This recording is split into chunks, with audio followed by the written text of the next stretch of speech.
एक सुंदर नगर नाम का एक गांव था। गांव में बड़े लोग और छोटे लोग। चौराहे पर दुकान थी, वहां पर आकर बैठते थे और वो कहानी सुनते थे।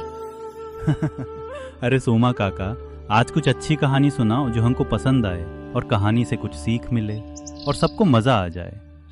मैं तो ये कह रहा हूँ कि कुछ बाप बेटे वाली कहानी सुनाओ जो अभी के नौजवानों को काम करने में मजा नहीं आता है। ऐसी कुछ अच्छी और बढ़िया कहानी सुना दो और हमारे चाहकों को पसंद आए। अरे बेटा, आजकल तो हमारी कहानी कौन देखता है और कौन सुनना चाहता है। अभी तो नया नया चल रहा है ना। ले बेटा, कृष का सुनेगा वह। अभी तो इंस्टाग्राम में वायरल है तो सब लोग वही लगे हुए हैं। हमारी यह बाप बेटे वाली कहानी कौन देखेगा, फिर भी आज मैं सुना ही देता हूँ। तो ले बेटा सुन। एक गांव में हीरालाल अपने बेटे चेतन के साथ रहता था। सालों पहले बीमारी ने चेतन की मां को छीन लिया था, जिसके बाद हीरालाल ने अकेले ही चेतन को पालन पोषण करके बड़ा किया। हीरालाल चाहता था कि उसका बेटा सहारा बने, लेकिन चेतन तो बस सोने और आलस करने में माहिर था। अरे चेतन बेटा, दोपहर हो गई है, अभी तक सोए हो? मैंने सुबह कहा था कि कुछ बर्तन पड़े हैं, उन्हें साफ कर देना, पर तुम तो अपनी नींद से ही बाज नहीं आते।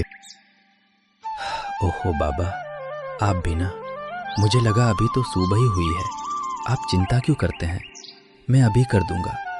आप जाइए जमींदार के खेत पर, वरना वो फिर गुस्सा करेंगे। बेटा, अब इस शरीर में जान नहीं बची। मैंने जमींदार को मना कर दिया है। अब घर का गुजारा तुम्हें ही करना होगा। मेरी हड्डियां अब जवाब दे चकी हैं। पिताजी, आप सीधे क्यों नहीं कहते कि आपको मेरा सोना पसंद नहीं? आप झूठ क्यों बोल रहे हैं कि आप काम नहीं कर सकते? तुम्हें मेरी बात झूठ लगती है? बाहर निकल कर देखो, लोग ताने मारते हैं कि कैसा निकम्मा बेटा पाल रखा है। जिस दिन मैं मर जाऊंगा, उस दिन तुम्हें मेरी बातों की कीमत समझ आएगी। पिताजी की बातें चेतन को चुभ गई।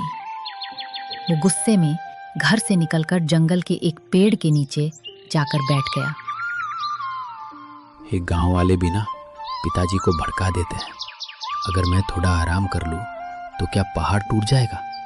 मेरे उम्र के अभी कोई काम धंधा नहीं करते हैं और मेरे पिताजी गांव वालों की बातें सुनकर मुझे डांटते रहते हैं। खैर, अभी तो थक गया हूँ, थोड़ा सो लेता हूँ। चेतन सो जाता है।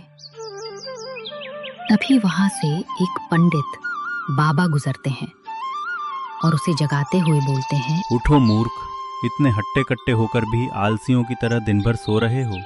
क्या तुम्हें जीवन का कोई उद्देश्य नहीं पता? और तुमको शर्म आनी चाहिए कि तुम इतने हट्टे कट्टे होकर भी दिन भर सो रहे हो। तुम्हें तुम्हारे पिताजी के बारे में और अपनी माताजी के बारे में सोचना चाहिए, बल्कि तुम तो तुम्हारे माँ बाप की कमाई खा रहे हो। धिक्कार है ऐसी संतानों पर जो बड़े होकर माँ बाप की सेवा न करें। पंडित जी, आपको क्या समस्या है? घर पर पिता नहीं सोने देते हैं, यहाँ आप आ गए। मुझे शांति से रहने दीजिए। और हाँ, मेरी माँ नहीं, मैं और मेरे पिताजी रहते हैं, और मेरे पिताजी भी मुझे डांटते रहते हैं। मुझे समझ नहीं आता कि आप लोगों की प्रॉब्लम क्या है। अभी तो मैं छोटा हूँ। बेटा, मैं तुम्हारा दुश्मन नहीं, तुम गलत राह पर हो। याद रखना, तुम पर बहुत बड़ी मुसीबत आने वाली है। अगर अब भी नहीं संभले तो भारी कीमत चुकानी होगी। ये बात याद रखा ना कि एक बाबा ने क्या कहा था, जो मैं बोलता हूँ वो हमेशा सच होता है।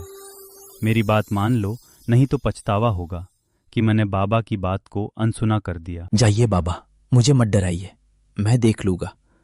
भला मेरे पर कौन सी मुसीबत आने वाली है? मैं तुम्हारे जैसे पंडित पर भरोसा नहीं कर सकता।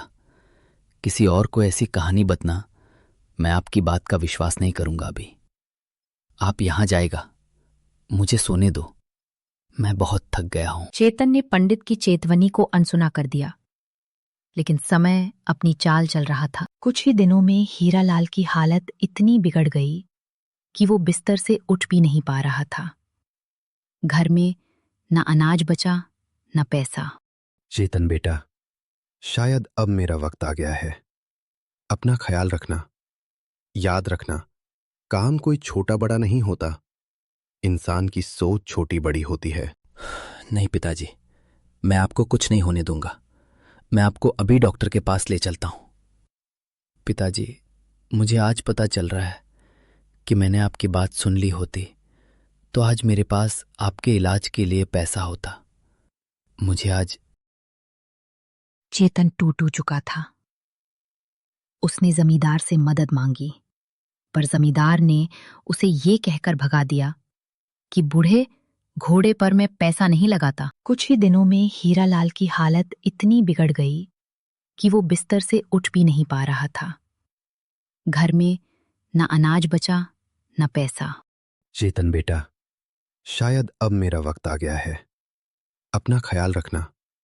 याद रखना, काम कोई छोटा बड़ा नहीं होता। इंसान की सोच छोटी बड़ी होती है। नहीं पिताजी, मैं आपको कुछ नहीं होने दूंगा। मैं आपको अभी डॉक्टर के पास ले चलता हूं। पिताजी, मुझे आज पता चल रहा है कि मैंने आपकी बात सुन ली होती तो आज मेरे पास आपके इलाज के लिए पैसा होता। मुझे आज चेतन टूट चुका था। उसने जमींदार से मदद मांगी, पर जमींदार ने उसे ये कहकर भगा दिया कि बूढ़े घोड़े पर मैं पैसा नहीं लगाता।